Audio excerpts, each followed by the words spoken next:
Hi, this is Simon Chen and welcome to my network marketing training. Members of my coaching mastermind groups can ask me questions on a weekly basis. And today's question, this is a more advanced leadership question from our advanced diamond mastermind member Hermione out in Melbourne, Australia. And she says, "Hi Simon, these days I put my focus on my English group because they are new to the business. I think they need more help from me. However, my Chinese group turned out to grow slower. I realize there's no one can take charge of the Chinese group. What I do to solve this problem is first personally sponsor new associates to support them, and secondly to pick up several people and give them extra training on leaderships. How do you define leaders? And what kind of criteria do you use to pick your core leaders to work with closely?" Another question is, what kind of incentives do you give to your team? When, where, and how to use incentives to motivate downlines? As to marketing myself, because of the uniqueness of Chinese market, I have to use Chinese social media. I found myself use a lot of time on creating the same content in 2 languages and post them in different social media. It is not very efficient. I don't know what to do with this. Do you have any suggestions? Thank you, Hermione. Okay, these are good leadership questions and things that you need to deal with as your way to become a gold, ruby, and diamond, right? So now your question brings back memories when I was expanding all these different markets, right, and different cultures, because you grow in different groups and it's difficult. My first thing is there a way for you to spend time with both groups daily, right? It's different parts of time, or if you can't, because if you can't, then every other day, like one day English group, the next day Chinese group, next day English group, then Chinese group. It's actually, you're in a tough situation here, okay?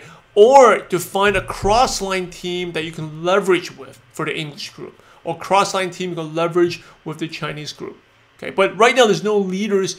You do need to develop leaders in the Chinese group to take charge, okay? So you're right, absolutely, you have to sponsor new associates, support them. Now, how do you define leaders? What kind of criteria do you use? Well, leaders, number one, they got to lead by example. Usually, they got to sponsor people.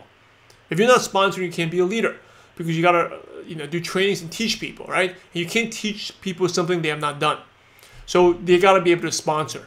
The second thing is they got to be willing to take action, take charge. Like, they're eager to play a big role, right? When I tell them, can you help with this training? They're excited to do it. They're not giving excuses why not. They want to do it. So they're willing to take charge.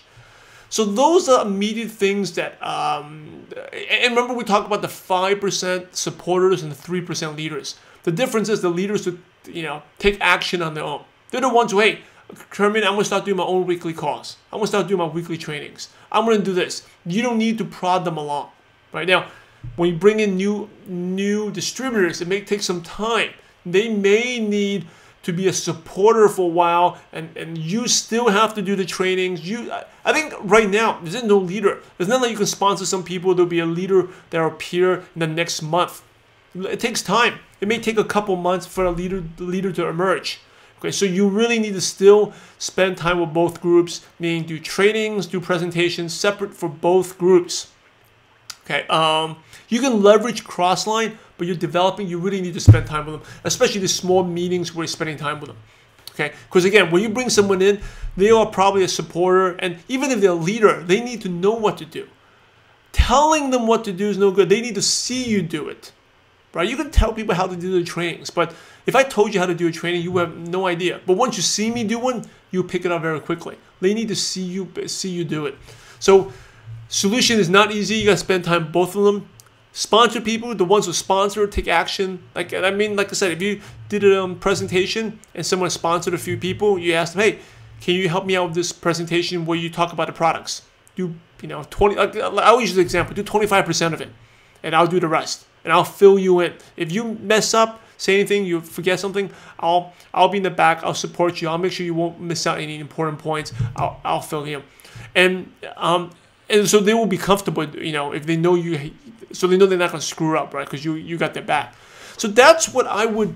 So you see who's going to say yes and who's going to say no, right? And so that's the criteria I use. The go-getters. I want the go-getters. Those are the leaders. There's also a leader by position sometimes, where But obviously you don't have that. Obviously the leaders should be on the top, so everyone, the whole Chinese group, be in their downline. So you have the vested interest to support everyone, right? That will be the best situation. But it seems like that's not the case right now. You have to bring in new people from the bottom. And also, I would ask the Chinese group, first of all, are there any people who sponsor or potential who want to be leaders? I'll ask them. And then you tell them the requirements to be a leader. Maybe there's someone who's dormant who wants to be a leader. Again, I don't know. And maybe they haven't expressed themselves. They're kind of shy. They're kind of slowly getting out of their shell yet. And you haven't noticed it. Okay, so that's what I would do. You really have to spend time with both groups, spend more time with them. Like I said, you're looking for the next Hermione. That's the best way and take time for them to develop into you, right? Now, the second question is, what kind of incentives do you give to your team? Incentives we do, different incentives. I did a video before about marketing. If you take I think I did to answer Nancy's question about that. What kind of incentives, right? You can do travel incentives for convention.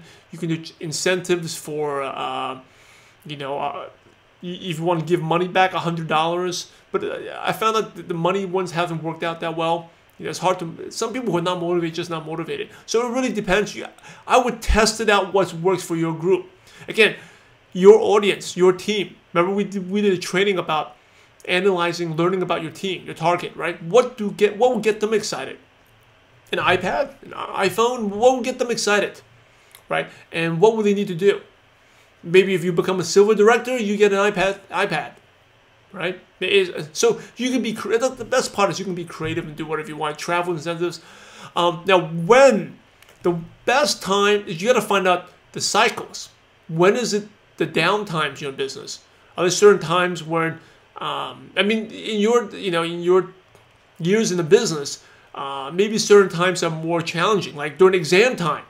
Maybe during exam time, maybe it's like people are not prospecting as much. The enrollments go down. So that's the time when you step up, right? You step up and you go out there and you give incentives where you can get an iPad, right? Again, you don't need to use the iPad. You can do something else. If you talk about travel incentive or here's the thing. Getting back to money, right? The reason why money is not a good incentive is because they can spend it on all type of things. They can use it to pay off their student loans, and they don't remember that money. If you give them an iPad, they'll remember it. Their friends will ask about it. If you give them an award, they will ask about it, right? Give them a T-shirt or something, a pen, a notebook, they will keep it. They'll remember it. They'll have a line on the desk. They will remember it. If you give money, they spend it, or they pay their debts, or they gamble. They spend on stupid things. They'll forget about it. If they have a travel incentives where you can only claim it, that travel, but you have to go to convention, right? They can take pictures of the convention. Obviously, a convention they'll learn, but they may take pictures. They'll learn. They'll learn from it. So those are the where the incentives.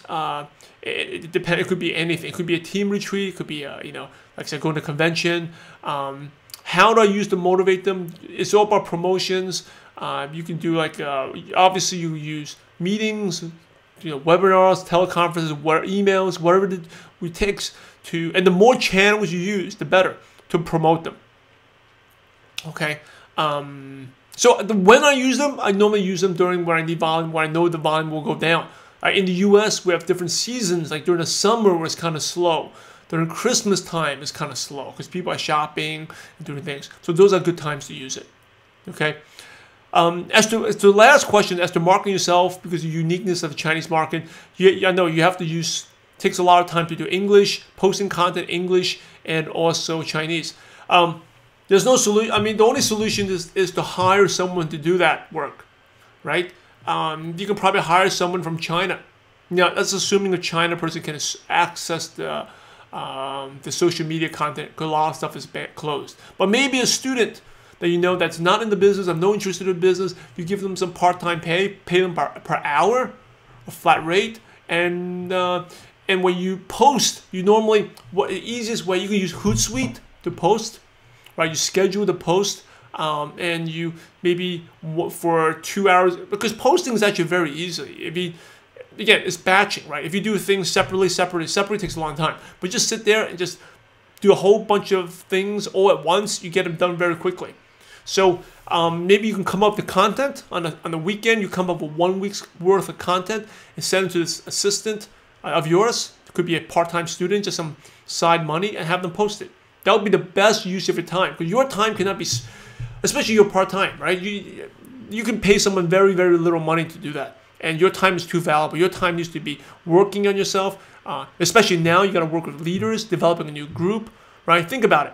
You spend 30 minutes. Now, again, writing the content is one thing, right? Posting is time. It may take you 1 hour, 30, 20 minutes a day. 20 minutes a day spending with an extra new associate, much more valuable return of your money than doing that. So find someone, college student, pay them part-time money.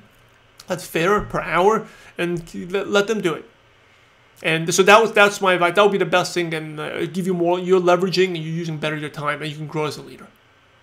All right. I hope that helped. Keep me updated about your 2 different groups, Chinese group and English group, and how they're doing. And I'll be talk more in detail about developing these groups, because yes, you do need leaders, but you need to sponsor. You really need someone to take charge. And silver to gold is always the hardest part.